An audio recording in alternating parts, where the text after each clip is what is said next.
Hi, it's Dia. Today I'm coloring this bright neon tulip from my coloring book, Coloring Dreams, using Hero and Polychromos pencils. And I'm going to be telling you about what I consider to be the top 5 coloring mistakes and how to avoid them.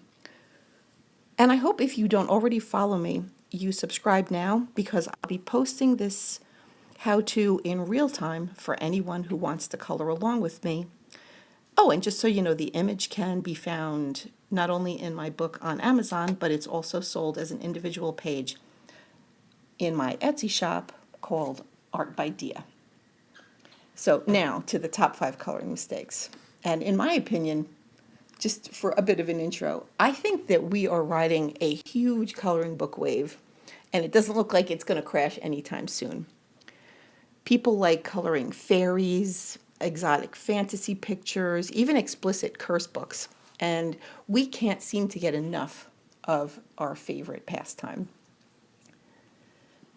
But I was thinking about this yesterday, and I was wondering, are there certain things to avoid in this relaxing coloring world that we're so involved in? So here's a little disclaimer. I think coloring is just plain old fun. And if you're doing it and having a ball and you don't want to change a thing, just keep on coloring and don't listen to what any of the naysayers out there have to say. But I hope you keep watching because what I have to say might surprise you. So here were the questions that I was pondering and that you could ask yourself. So do you use the same pressure on every area when you're using colored pencils? Some people use a light touch, and for the most part, I do also. And some people are very heavy-handed. And both types of colorists get wonderful results. And so do most people in between. So if you want an artistic look to your pictures, think about varying the pressure you use. Pressing very hard gives you a very bright, opaque finish to the area you're coloring. If you press very hard, there's nothing wrong with it, but you'll burnish the area, which means that there will be a shine or a gloss to the area you're coloring, and any tooth on the paper will be flattened. Now that's a great technique, but it doesn't allow you to go back in and color over the top unless you use maybe Gamsol or some other type of terpenoid or paint thinner. So this technique is great for some areas and not for other areas. So don't be afraid to experiment. Pressing lightly gives the area a more translucent feel, and layering with color and even texture is possible. So the next question is, do you color every single space on every single picture? So occasionally you'll be stuck to figure out what color to use. This might mean that you don't need any color at all, and the space should be left white. Some pictures look gorgeous with every single area filled in with bright and vibrant colors, but some don't. Sometimes the negative space around the subject of the picture helps the focus to remain on the subject. Other times the negative space may be an interesting design in itself. Question 3. Do you only color what you already like? When we're kids, we're fearless, and we learn what we like from trying practically everything at least once. As we get older, we fall into patterns, and we feel we already know what we like and what we don't like. And for the most part, we're right because we have tried many, many things.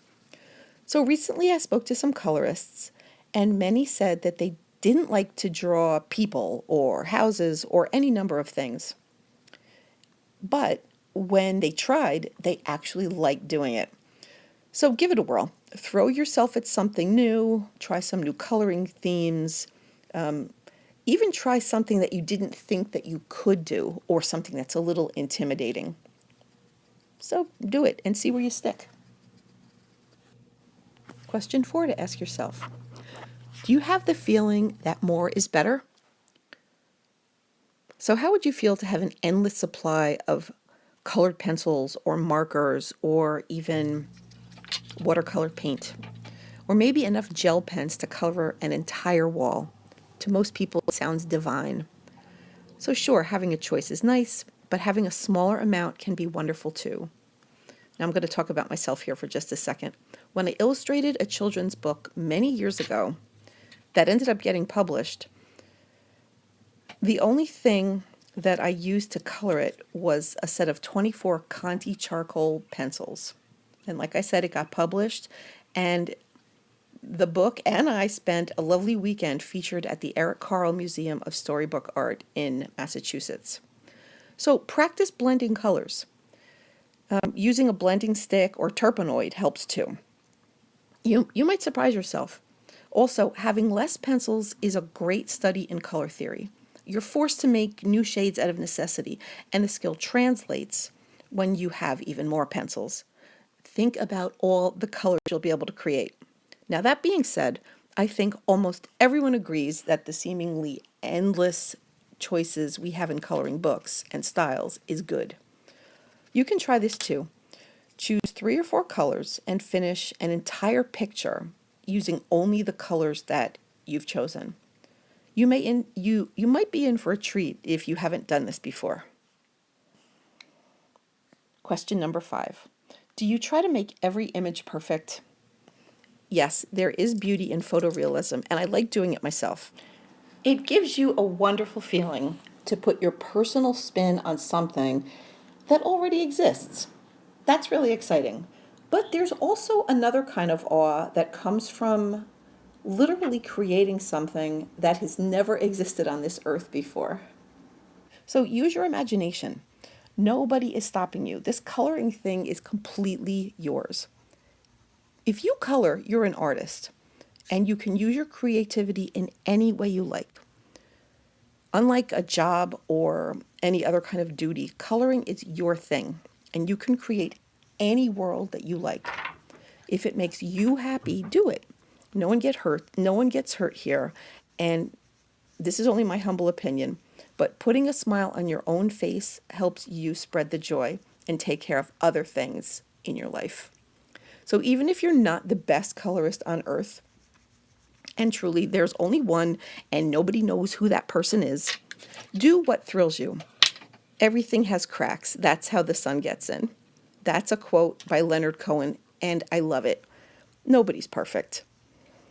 So even though I named this article the top 5 coloring mistakes, in reality, I truly don't think that we can make mistakes when we color. We might learn what we like to color, or what pencils are our favorites, and even how to combine pencils, new techniques, how to combine pencils with markers. There's so many things to learn. But one of the truly beautiful things about coloring is that there really aren't any terrible mistakes, just things we might learn. Now, that being said, I will post beneath in the information box how to fix a coloring mistake. So there's a video down there for you to check out too. So go grab your pencils now. I've wasted enough of your coloring time. So thank you again for watching. I hope you subscribe to me. I love having you here, and I love doing these videos for you.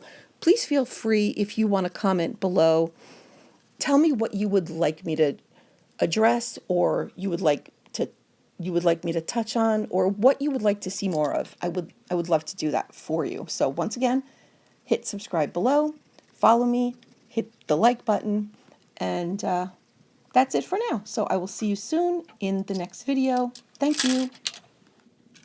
Oh, I almost forgot. I would love to invite you to my new Facebook group, and it's called Dia Lenihan Coloring Gallery. So I hope you look for me there. I hope you look for me on all the regular social media sites. And once again, thank you. Bye.